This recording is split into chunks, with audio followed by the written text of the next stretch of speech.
What's up, guys? So, I never thought I'd be saying this. We're here in Miami. The gate was 14.14 million.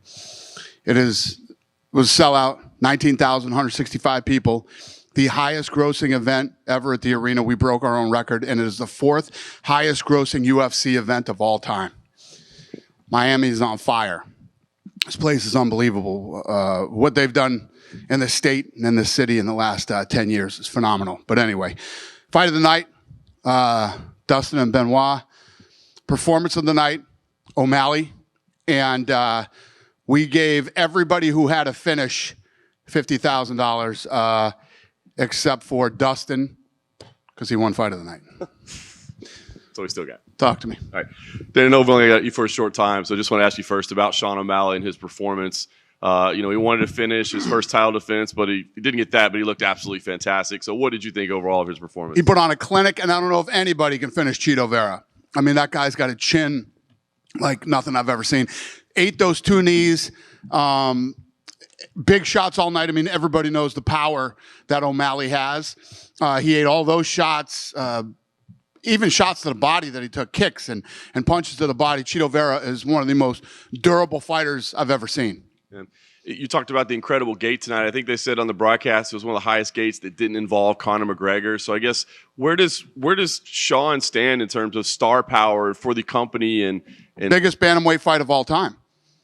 If you based off energy, excitement, gate, and pay-per-view, it's by far the biggest fight ever in the bantamweight division. Where do you see his ceiling? I mean, our comparisons to Conor McGregor, I know that's a little bit tough. He's one of a kind, but I mean, is he one of the biggest stars we've ever seen? He's on his way. Yeah, he's on his way. He's the biggest star ever in bantamweight history. We can say that right now. Definitely. What do you make of these call-outs of Ilia Topuria? I mean, is that something that you're even considering right now, or is it too soon to be talking about moving divisions? Well, it's not Tuesday yet. On Tuesday, maybe we can talk about moving divisions. Yeah, right. I don't know about moving divisions. Yeah. You know how I feel about that. I mean, even Topuria was talking about not fighting anybody in the division after just winning the title. Yeah. That's crazy talk. I want to ask you about Dustin Poirier as well. Obviously, future Hall of Famer, legend, fight of the night. I mean, what did you think of his performance and him at this point in his career? These are the kind of fights, when you talk about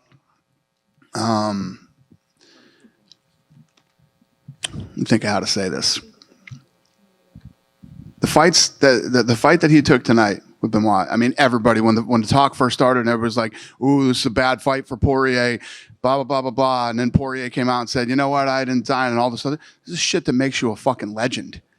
These are legendary fights. When you go in and you face a guy who is a savage and looks like you can't win this fight, or people think you can't win this fight, and then you go in and do it in spectacular fashion the way that he did tonight.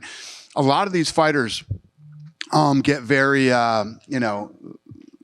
you've heard it many times in the past. They want me to lose, or they're trying to make me lose.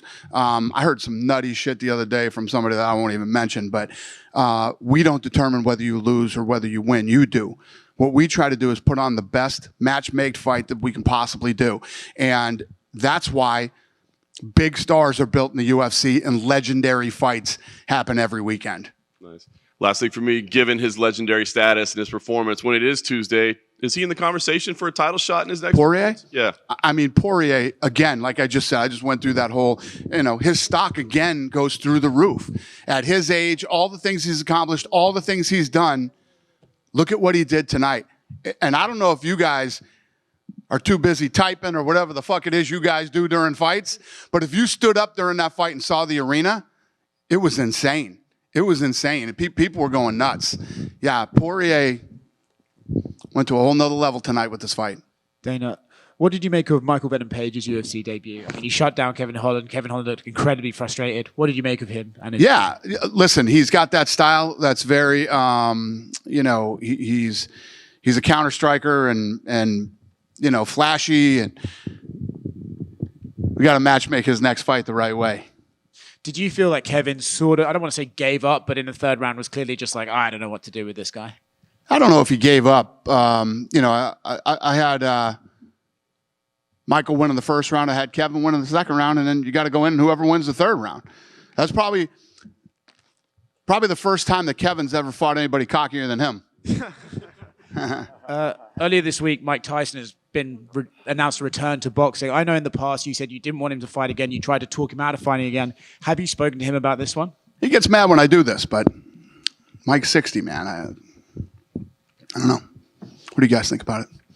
Who gives a shit what I think? It's not my fight. I love Mike Tyson, personally as a friend, and he's one of my favorite athletes of all time. I don't know. Let's see what he can go in there and put together a training camp and come in and I don't like to see guys fighting it.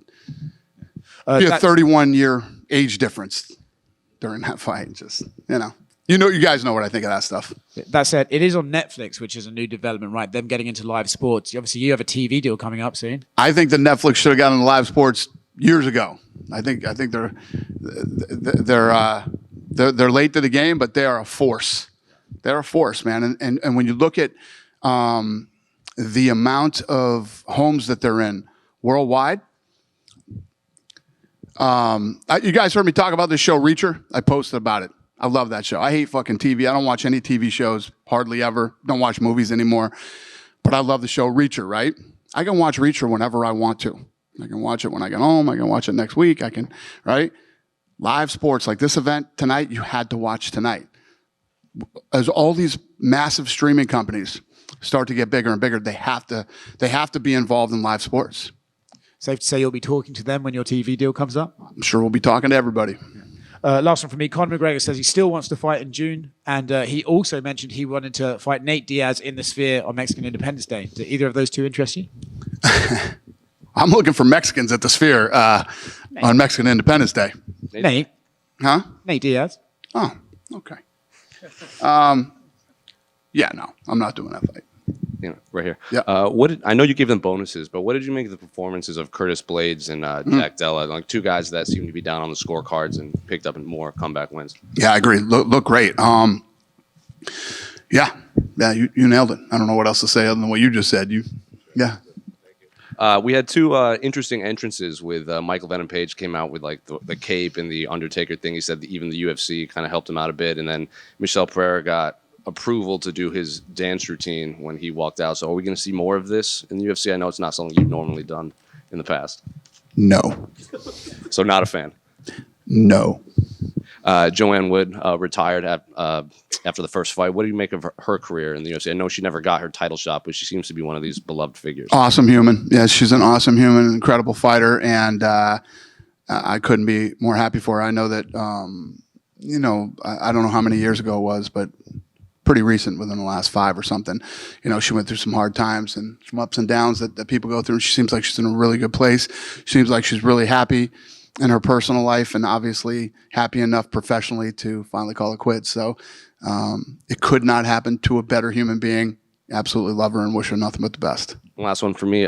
In Saudi Arabia, they've been holding a lot of these big boxing events, with the pyrotechnics and all the glitz and glamour. Not something you also do really with the UFC. So are we going to see a lot of that when you do eventually hold your fight card there? So I think the difference is that, and I don't know this for a fact, but I'm just assuming, the boxing events that they're holding, they're their events, and they run all the production and everything else, and they put some money into those things, man. They really do. But when we go there, we'll be running the production. Did you see the boxing match last night? Did you talk to Eddie after it? I did not. I saw it on social media. Yeah. What did you make of that finish in the Francis fight? What do you mean? What did I make? Yeah, what did I make of it? When you saw it, it was. People are saying it's one of the more violent knockouts in boxing history. Yeah, going into the Fury fight, if Fury trained for the fight and didn't show up and look like he ate Tyson Fury, that's probably the way that fight would have ended too. Listen, the crossover. You know how I feel about crossovers into boxing, and that's how they end, just like that. Dana, right here to your left. Joanna Jędrzejczyk getting into the UFC Hall of Fame this summer. I saw you guys got to share a moment after the announcement. I guess, what did you guys say to each other, and I guess what does she mean to you in the company? We both said thank you to each other. She's incredible. I love the first time ever saw you want to fight in the UFC, I literally went back and grabbed her and said, come out and watch the rest of the fight. We literally sat there all night and watched the rest of the card together. And from that night to tonight, we've become really close friends. And I have so much respect for her. And, you know, she not only since when she was here, but when she retired, I mean, she still does so much stuff with us and for us. And she'll be with us for the rest of her life. Tonight's card had a 5-round co-main event. I know you guys have done this a few times. More recently, we're seeming to see it more for non-title fights. Is that something that going forward, like, could it be every card that this ends up happening eventually? Well, you know, the problem is that, like, this card tonight, and even more so UFC 300, when you look at most of the fights on the card, you're like, damn, I wish this was 5 rounds. But, you know, you can't do it all the time. But we'll be sitting in the room, we'll think of these fights that is a co-main event, and we're like, well, let's just see if they both want 5 rounds. Or sometimes the fighters ask for 5 rounds. You know, they want to go 5 rounds. So it's sort of just kind of how we feel. But I think as fans, when we have great fights, like as you look through, we ran the first promo tonight for UFC 300. So from the first fight of the night all the way till the main event, I mean, every fight you wouldn't mind seeing 5 rounds of. How difficult was it to, tonight was the first time we saw like the bout order as well. So how difficult was that to figure out where everybody goes? Like I saw like, a lot of people talking about Bo Nickel being really high. So how challenging was that? I'm not kidding you. We literally finalized it today, or yesterday, last night we finalized it. Right after the weigh-ins, we started moving a couple more things around. And then last night we said, all right, this is it. This is the card, because we were announcing it tonight. So if we didn't announce it tonight, we'd probably still be playing with it next week. It is what it is now. There, Dana, over here. Mm-hmm. Just curious what your thought was of just the whole atmosphere tonight. Yeah, the crowd chanting USA, chanting Chito, all different flags from all countries. It was just, what were your thoughts just being here in that atmosphere? It's incredible, brother. I mean, it really kicked off and started at the press conference. The press conference was insane, awesome. Then we roll right into the weigh-ins the next day. And then I knew tonight, you know, as long as some of these, you know, we got our holy shit moments with some of these fights, that it was going to be electric in that place. And it was awesome. Miami is on fire. I mean, I can't say it enough. This city's on fire. It's such a great destination when you talk about everything that makes a place a destination. And then it's become such a huge sports town and now a fight town. We came here, I came here with Anderson Silva, I don't know how many years ago, and we held a press event, and literally there was no press there. And we've put on a couple fights. The gates weren't great, but in the last 10 years, this place has just exploded. And then finally for me, you mentioned 14 million plus for the gate. Yeah. So is it fair to say that Miami will get another one? You'll come back twice a year rather than once a year? I don't know. I mean, I'd come back next weekend. It's that good. You know what's crazy is that, let me just put it to you this way. Probably the biggest venue you can do in the United States is Madison Square Garden, right? Miami is equal to Madison Square Garden now with numbers. Wrap your head around that and think about that 10 years ago. Would have never imagined it. Your opinion on Robelis de Spain knockout? It's a Cuban giant, 2 meter of height. He was debuting tonight here in Miami. Sir, I have no idea what you just said to me. Robelis de Spain, who Spain. who got a knockout tonight. Okay. And your opinion about his performance? Yeah, and knockouts are great. When you go in and you perform at this level, with everything that we were just saying about this place here tonight, the energy, the fans, and you pull off an incredible knockout, it literally doesn't get any better than that. Thank you, sir. Dana over here. Yeah, go ahead, brother. I know Chito lost, but you guys, before the pandemic, had gone to Chile, had gone to Argentina. Given his popularity, how much media there was here for him and fans, is there a chance that the UFC visits Ecuador at one point? Yeah, I mean, take Chito out of the equation, we end up in Ecuador someday anyway. Obviously, when you have somebody who's that's popular from that part of the world, it's like we're talking about Africa and Spain right now. Seriously, we're heavily invested in Mexico now. Yes, we will end up there someday. And just real quick, any update on Spain? No, not yet. Thank you. Thank you, sir. Who is next? Go ahead. Dana, continuing with that question, there were probably a record attendance from Ecuadorians. About 5,000 Ecuadorians were here, maybe a bit more. You can feel it. Yeah, and more than 40 Ecuadorian journalists came to see Chito. It would be good if UFC goes to Ecuador one day, but what would be your message to Ecuadorian fans that they were, extremely explosive, electric tonight, here and back home? This is what I love about South America. I mean, it's almost like that soccer mentality. They support their own, and they're very vocal, and it helps create this unbelievable energy at sporting events when you have these people from other countries, and Ecuador definitely represented in every way, shape, and form, and it was fun. I mean, you'd hear USA or I don't know what they were saying, something O'Malley, and then you'd hear Chito, and it's the best, man. It creates that energy, that buzz at a fight that you love. Thank you very much. We had a blast here. Thank you, sir. Anybody else? Dana? Yep. Hello, Dana. Hi. I just wondering, what do you think is coming now for Chito after this fight? Do you think maybe in the future is going to be the third part of this fight between Chito and Sean O'Malley? Could be? It could be, yeah. He's going to have to get back on the horse and win a couple fights, and who knows? He could work his way back up to O'Malley again, because yes, it's 1-1. So that fight could possibly happen. I'm not even thinking about that or considering that right now, but not saying it couldn't be a possibility. Thank you. You're welcome. Who was the other guy that said? Yeah, Dana, Go last ahead. one. Dana over here.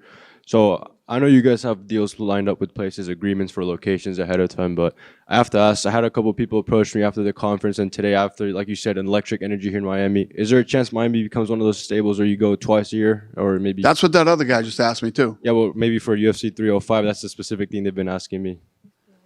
That's interesting. That's interesting. Yeah, that's funny. Was that a talk at least, or is that kind of just up in the air?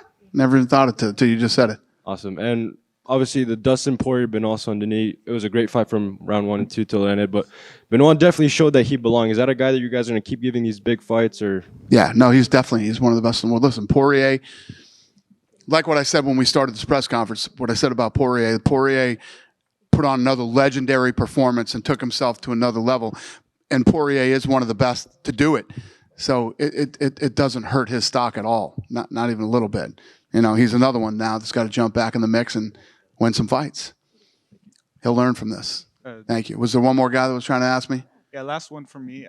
Bryce Mitchell got his camo shorts. Sean O'Malley got his pink shorts. Brendan Allen, upcoming UFC headliner, wants purple shorts to commemorate his daughter, as well as his school's colors.